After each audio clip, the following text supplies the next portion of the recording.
क्या हुआ, इतनी उदास क्यों बैठी हो? पति ने अपनी पत्नी से पूछा था। क्या बताऊं जी, पापा को गए हुए 6 महीने हो गए, भूल नहीं पा रही हूं। अरे कैसी बात करती हो, माँ बाप को कभी भूला जाता है क्या? नहीं जी, बात कुछ और ही है। पापा के साथ साथ मुझे ये लग रहा है कि पीहर वाले मुझे हमें भूल गए हैं। बहनों की तो जैसे घर में कदर नहीं रह गई है। कैसी बात करती हो, कौन भूल गया?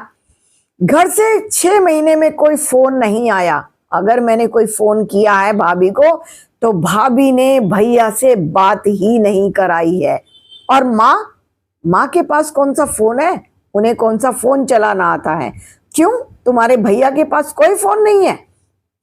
फोन तो है, पर मुझे लगता है कि उसके फोन में जो हमारे नंबर है उन्हें शायद किसी ने ब्लॉक लिस्ट में डाल दिया है। मैंने जब भी भैया के पास ट्राई किया फोन करने के लिए, उसका फोन मिलता नहीं है। आपको नहीं पता है, आजकल की जो घर में औरतें हैं ना, वो बहुत ज्यादा तेज हो चुकी हैं, बहुत दिमाग से खेलती हैं आजकल।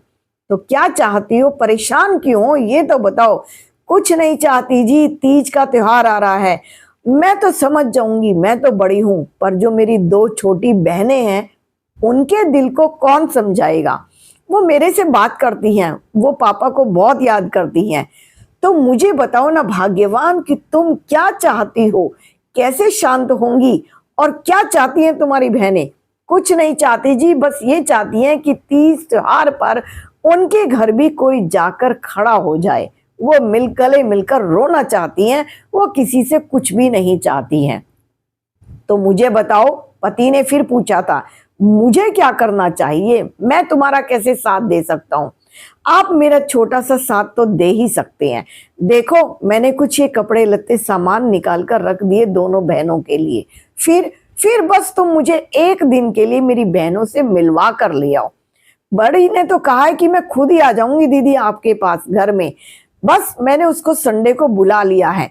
तो वो ये कहती है, संडे को तो नहीं, मैं अपने ऑफिस से आते हुए आपके घर आ जाऊंगी। तो वो तो मेरे घर आ जाएगी, लेकिन छोटी तो गांव में रहती है ना, उसकी सास उसे नहीं भेजती है, उसको बार बार जाना अच्छा भी नहीं लगता है।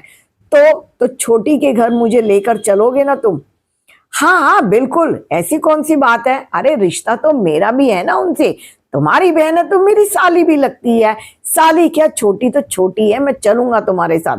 बताओ और क्या क्या ला कर देना है? कुछ नहीं जी, दोनों के लिए मुझे घेवर ला के दे दो, कपड़े लत्ते मैंने करके रख दिए, मिलाई विलाई मैंने सब कुछ करके रख दिया, बस तुम मुझे लेकर चलना। पति ने कहा था मैं बिल्कुल लेकर चलूंगा। और संडे का दिन आया था।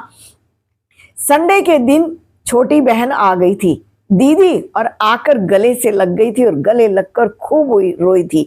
पापा की बहुत याद आती है और मन करता है कई बार कि मैं घर जाऊं, लेकिन ना तो उधर से कोई फोन आया है, ना कोई फोन करने को तैयार है, और दीदी मेरा फोन भी नहीं उठाते हैं, और भाभी तो इधर उधर की बातें करके इधर बातें घुमा देती है। क्या करूं, मुझे तो आपकी बहुत याद आई तो मैं आपके घर आ गई। छोटी, मैं भी तुझे यही चाहती थी कि तू मेरे से आके मिले। देख, मैं तेरे लिए तीज का सामान लेकर आई हूँ और अपनी बहन को दिया था। तू बैठ, मैं पानी लेकर आती हूँ। उसके कपड़े, उसके बच्चों के कपड़े, पति के कपड़े, सास के कपड़े, ये घेवर, ये मिठाई और ये तेरे फल, ये तेरे मायके की तरफ से हैं। तो अब अपनी बहन के घर को मायका समझना। बड़ी बहन का घर भी तो मायका होता है ना। मैं भी तो माँ की तरह हूँ। माँ तो मजबूर हो गई है, मैं तो मजबूर नहीं हुई हूं ना। मैं करूंगी आगे से तुम्हारा। तुम जब भी तुम्हारा मन करे तुम इसे मायका समझकर आ जाना। तभी उनके बहनों ही ने भी उनके सिर पर हाथ रख दिया था। छोटी हो, बहनों की तरह रखूंगा, सालियों की तरह नहीं रखूंगा। जैसी मेरी बहन है वैसी तुम भी हो। जब भी तुम्हारा मन करे अपनी दीदी से मिलने तुम इस घर में आ सकती हो।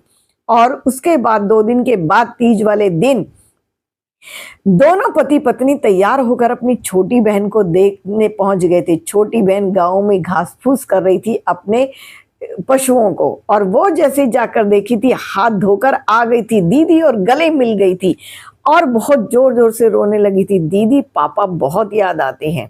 उसको चुप कराया था। बहनों ही ने भी सर के ऊपर हाथ रख दिया था। तू तो हमारी सबसे छोटी है, तू तो सबसे ज्यादा लाडली है, तू तो घर आ सकती थी। उसकी सास से बातचीत की थी, मौसी जी बड़ी बहन का घर भी तो मायका ही होता है ना, क्या आप इसे मेरे घर बेच सकती हैं? और उसकी सास ने हाँ भर दी थी। उनके लिए जो सामान लेकर गई थी तीज पे, चूड़ियां, श्रृंगार का सामान, घेवर, मिठाई, फल और कपड़े, सास ससुर के कपड़े, सब कुछ बड़ी बहन ने छोटी बहन को दे दिए थे। और छोटी बहन ने कहा था, दीदी आपका आना ही मेरे लिए बहुत बड़ी बात था, इतना खर्चा क्यों किया? तो बड़ी बहन ने कहा था, ये खर्चा नहीं है, ये तेरी बड़ी बहन का मायके की तरफ से तेरे लिए छोटा सा गिफ्ट है। और सुन, मैं तेरी सास से एक ही हाथ जोड़कर विनती करती हूँ कि हम 3 बहनें हैं, तीनों बहनों को मिलने देना, कभी ना नहीं करता। और सास ने बड़ी बहन के सिर पर हाथ रख दिया था कि जब तक तुम तीनों हो, तीनों तुम आपस में मिलती रहोगी, मैं कौन होती हूँ बीच में विघन डालने वाली? इतना प्यार तो किसी किसी बहन में ही होता है ना। और तूने तो वो फर्ज निभा दिया जो कोई कोई बहन निभा पाती है। बड़ी बहन का घर भी तो मायका ही होता है। सास ने भी उनको कहा था और बहुत खुश हो गई थी। दोनों बहनों को सामान देकर अब घर में आकर सुकून से चाय पी रही थी और अपने पति को बार बार कह रही थी, आपने मेरा जो साथ दिया मैं कभी भूल नहीं पाऊंगी। उन्होंने कहा था, पगली कैसी बात करती है तू मेरी पत्नी है, जो तू चाहती है वो मैं क्यों नहीं करूंगा तेरे साथ? तूने जीवन भर मेरा साथ दिया है, हर अच्छे में बुरे में मेरे साथ रही है, मेरे परिवार का तूने बहुत किया है, तो मैं तेरे परिवार का क्यों नहीं करूंगा? तूने ऐसा सोचा भी क्यों कि मैं तेरे लिए कुछ नहीं कर सकता हूँ? बड़ी बहन का घर अब मायका बन चुका था छोटी बहनों के लिए।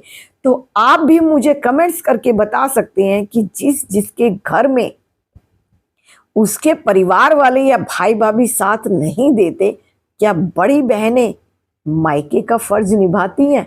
हमारी तो निभाती हैं।